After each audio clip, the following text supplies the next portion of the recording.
Drama. Every fandom suffers from this curse, and Touhou Project is no exception. It can range from small scuffles between two nerds on DeviantArt to big, series-changing events that can screw up a community forever. Touhou has a community of nerds that have made wacky drama before, so let's take a look at some drama incidents in the history of the Touhou fandom.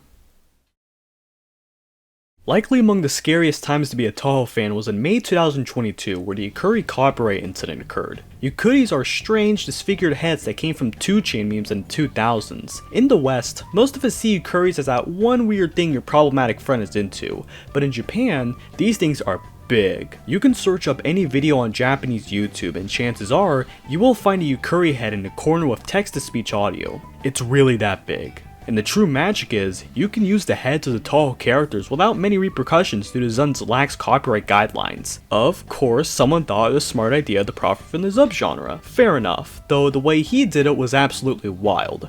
Meet Yuzuha, a YouTuber most known for creating Yukkuri and nature sound videos, typical of the genre. He is one of the bigger YouTubers, having more than 200,000 subscribers. When you have a subscriber count that big, it's only logical to make some dough. What Yuzuha did was copyright the phrase Yukkuri, which basically means something like Yukkuri Drama, basically the characters making jokes and having fun in the episode. He did not learn from Luke the Notable or the Fine Bros, because messing around the YouTube community on copyright is something you do not want to do. When he announced the trademark patent on Twitter, it was almost universally condemned by everyone in the Japanese community, and news later spread to the West, where it made things worse. One of the major aspects of the trademark patent is how you must pay 100,000 yen per video to use the copyright. Panic was everywhere. Was Touhou going to be safe? Where was Zun during this drama? Well, he was playing Among Us with Beat Mario, a famous doujin music producer. Pretty meta to play a meme game while the entire world was on fire. There were no statements for a while until Zun came out on Twitter basically stating that he acknowledged the situation and he will do what he must do to keep his community safe. A few members of the fandom wanted Yuzuha's patent to suffer. Allegedly, there was a bond threat to the trademark office that Yuzuha registered to, although that one is likely just fake news rumor. The whole drama even got onto news all across Japan. It was getting really big. A few days passed. Zun and Nico Nico's lawyers met up and released a statement basically saying that the trademark was practically useless since it was so vague. Even if Yuzuha wanted to come after someone on Nico Nico, they argue that his trademark rules are so strict yet vague that it falls apart on itself. After all the bad press, Yuzuha finally surrendered and scrapped the trademark. Everyone celebrated his defeat. He disabled comments on Twitter and YouTube and left the internet for a while. The drama has settled and Yukkuri content has returned to normal, but what happened to Yuzuha? Well, after leaving for a few months, he has returned to uploading on his channel, though a very low view count. And after what happened in the drama, I doubt he will ever return to his heyday. The lesson that can be learned from this situation is to never mess with copyright, especially with content creators. They already have to deal with enough, and having more restrictions only pisses off people and causes them to revolt. It was lucky that Yuzuha's trademark was poorly thought out, because if it was made by someone with a brain, it could have been possible that true trouble would have commenced if the trademark was approved. It all begs the question, was it really worth the gold and silver to risk your entire reputation on a community that thrives off derivative works? I think not. The International Touhouwiki is the most important collection of Touhou information online, period. If you need to research anything on Touhou, this is the place to do it. You can find things about characters, what they are about, and what their relationships are. Oh dear. Shipping is a big aspect of the Touhou community for some reason. Basically, people like putting two characters together as boyfriends and girlfriends. Such a thing is prevalent in the Touhou community due to the open written nature of the characters. This leads to misconceptions about what the characters relate to who and this and that, but when people think about shipping, it usually refers to the romantic kissy type, which is what this drama is about. In March 2022, a user edited Marisa Kirisama's page to state that Reimu is Marisa's girlfriend as if it was factual. It got removed, and one of the wiki editors stated on the edit comment, "The person who worded this had to be a degenerate shipper because holy shit, can't you just write things in a neutral way without trying so hard to imply a romantic relationship? Get your head out of the damn gutter."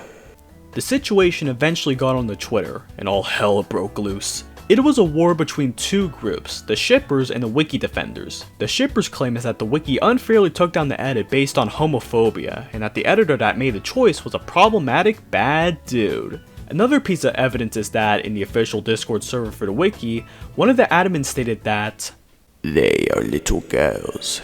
There's no romance or gender politics. And of course, we cannot forget the evidence they bring up for other ships, like Reimu and Meira.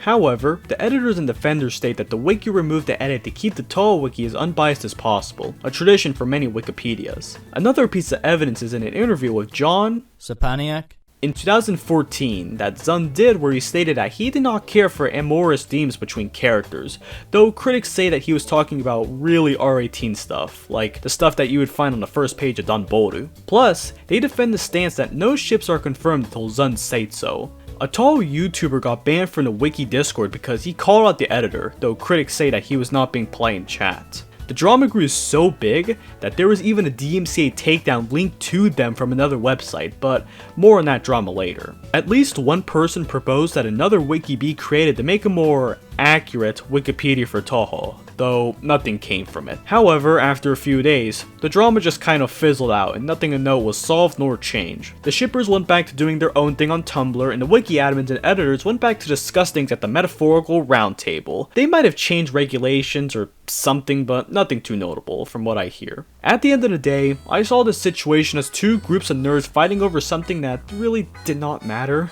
Though my personal take is, why did these groups of people forget that the fandom section of the wiki exists for these things? I think the whole drama could have been averted if the shipper editor placed it there, but I also remember this one comment that perfectly summed up the drama in my opinion. The situation would not have happened if Twitter did not come into the equation.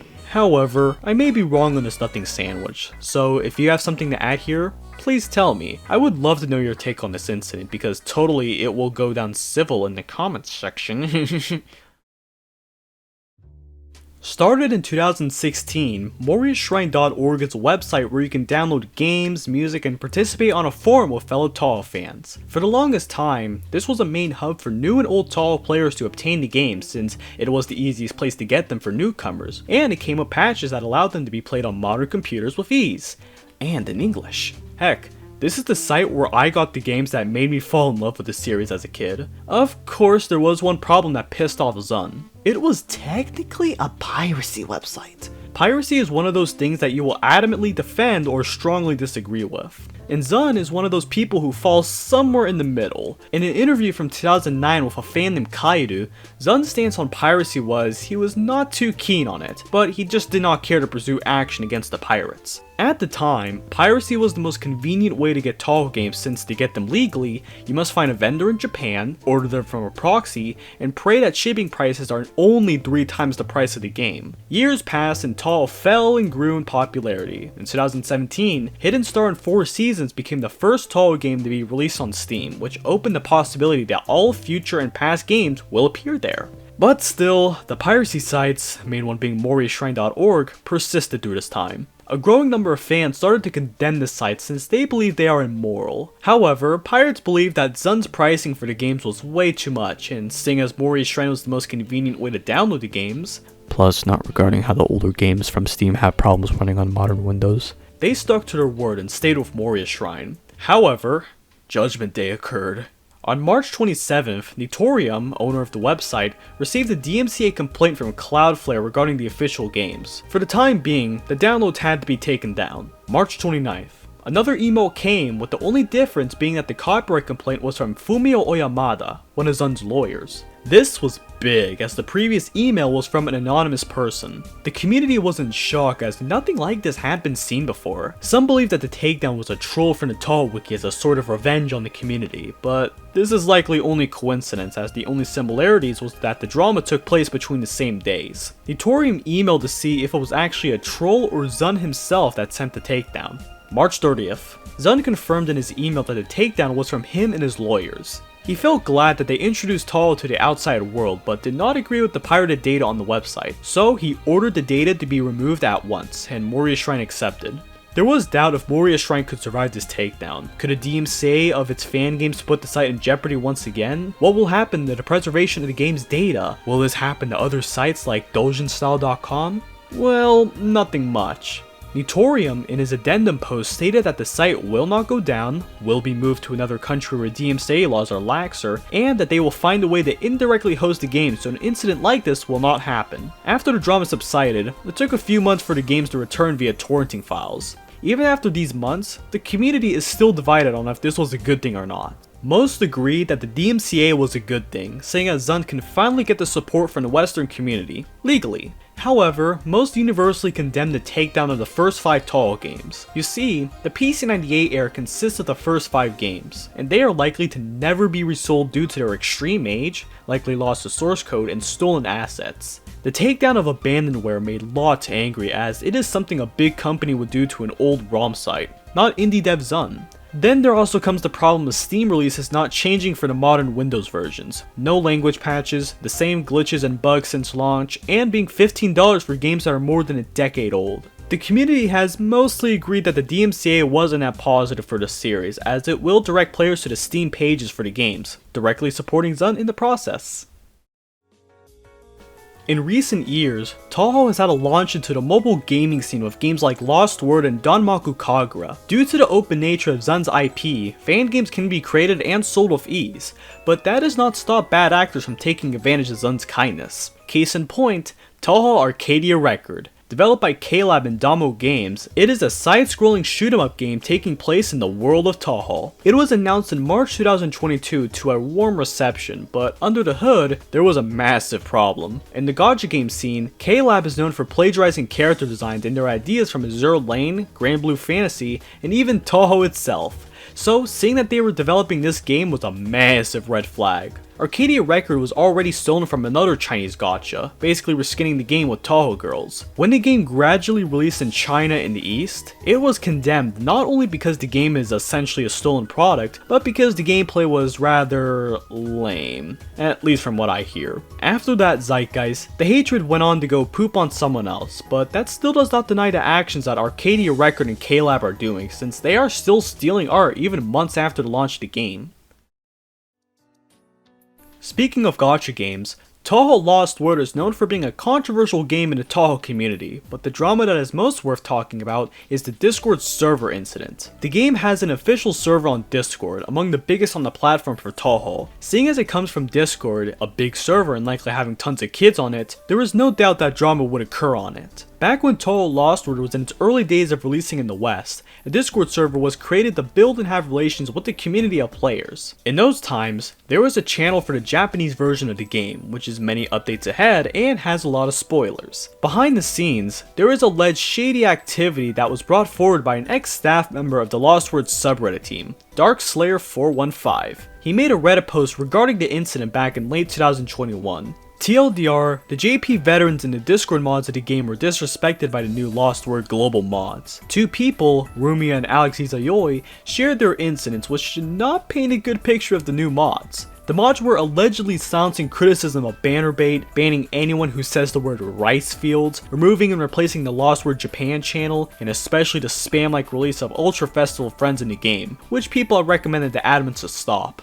It was a bad look for Lostword Global, so they had to respond quickly. Hakurai, the Game Press operations manager and head of the Lostword website, made a Reddit post as a rebuttal to the Darkslayer expose. TLDR, the 2 parties were not too keen of the over-moderation, but it's not the fault of the staff that they had to abide by Discord's strict standard for verified servers, while they claim that Darkslayer was using this situation to cancel Game Press and Next Ninja out of spite for its removal as a Reddit mod for unprofessional behavior. Hakurai also came out to say that there was an increase of harassment toward the mods thanks to the Darkslayer expose, which is generally not the best thing you should do in any situation.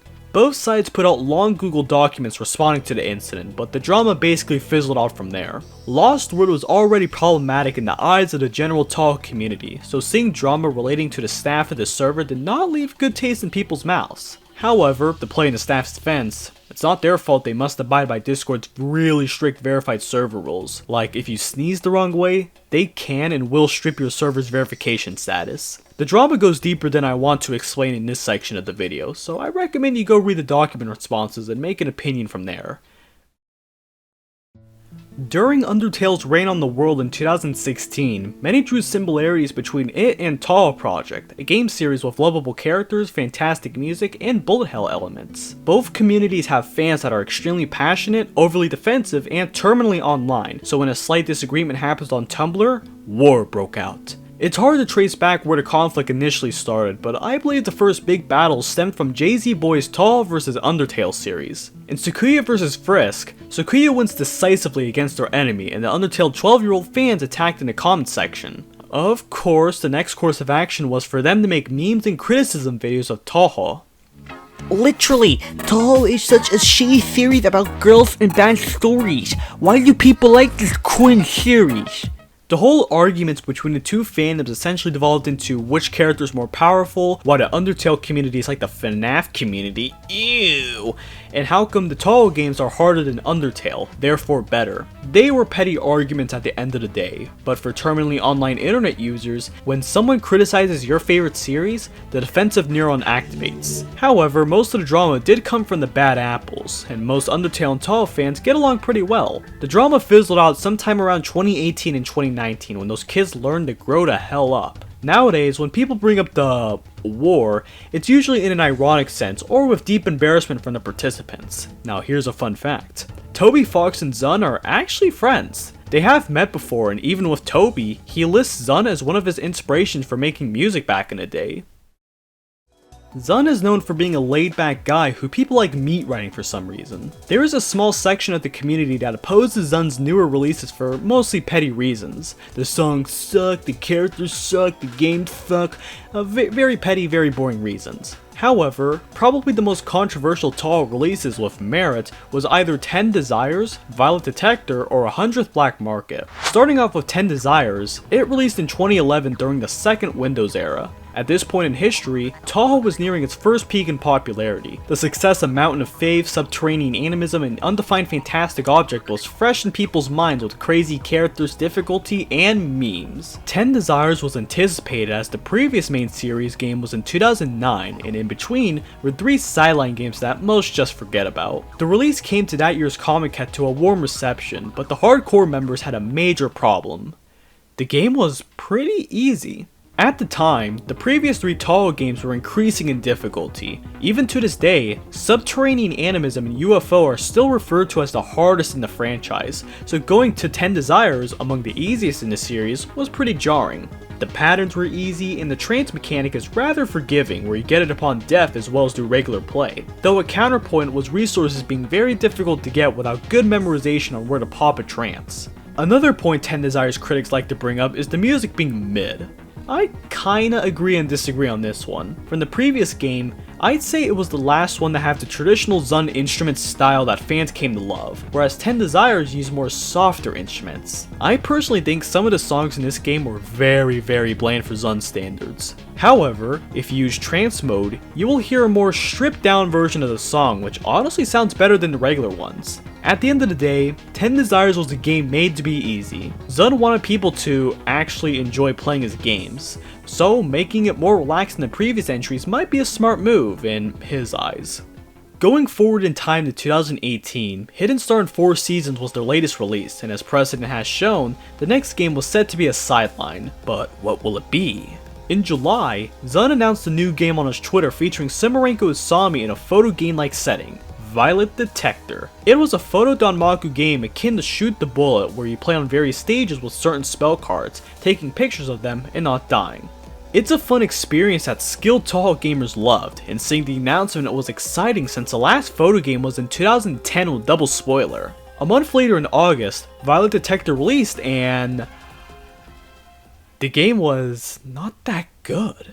Most complaints come down to 3 issues: reused spell cards, the nightmare stages, and the teleportation mechanic. With the reused spell cards, people have complained that Zun not making new attacks is him being lazy, and thus the game is a rushed product. Though defenders will say that it doesn't matter since there are already so many spell cards from across the franchise. Plus, it relieves stress from Zun, so that point can be seen as extremely petty, unlike the nightmare stages. They are infamous for being extremely hard and downright unfair, especially the stages where you have to fight 2 bosses. Critics especially hate how there is no synergy between them. It doesn't help that the main gimmick, teleportation, is extremely hard to use right. You must use the shift key to bring up an 8-way teleportation menu on where you want to go. You then use the arrow keys to teleport to the destination required. What? It's a little bit convoluted, especially knowing that you must use the shift key. And you know what else the shift key is used for? Exactly. Thanks to those faults, Violet Detector has gained the reputation for being that Touhou game. It kinda sucks too, knowing that this was Sumarenko's first main adventure. So much potential, but poor execution. The third controversial release is the most recent at the time of recording, 100th Black Market. When the game was announced in July 2022, it was met with mystique due to it being the first Touhou game with Marisa on the cover, and she had red eyes? It was big news, especially when Zun announced that the game was going to be a roguelike, something new for the series. Hype was building, and when the game was released at the 100th Comic-Con, reception was kinda mixed. The game was a new take on the series, yes, but 2 points annoyed people: random patterns and laziness. Random patterns are the bane of all Danmaku players, so seeing a game made up of them gave PTSD flashbacks to Phantasmagoria Flowerview, a game that some nerds want to forget for some reason. It forces you to use the magic circle, which in my opinion is not a bad thing, but it makes the run without it extremely difficult. The other point is the laziness that Zun used in this game. He is known for reusing sprites as well as spell cards, which is both a positive and a negative. He can reuse a large catalog of art and sprites from past games, but it can be seen as lazy using decade-old art with no changes. It doesn't help that Zun made a new piece of artwork for Nitori in the unconnected Marketeers art style, but those 2 points can be seen as nitpicking from a vocal minority of the Touhou scene, same with the other 2 games. I think my main piece of criticism for 100th Black Market is how Marisa's red eyes are never really explained. I mean, was she going to be evil? Damn it, Zun, you disappointed me. Well, Touhou may be declining in quality, but you know what isn't? My tournament. In a few days, I am hosting a tournament for Phantasmagoria and Flowerview on my Twitch, so if you want to see some fun action and insane moments after your Christmas hangover, come and join my brothers and sisters. As for the thing that really matters, if you have any other Touhou drama incidents that you want to share, please tell us. I am really interested in the lore of this community, and I don't know, maybe I will make a part 2? Maybe. But in the meantime, Merry Christmas, my brothers.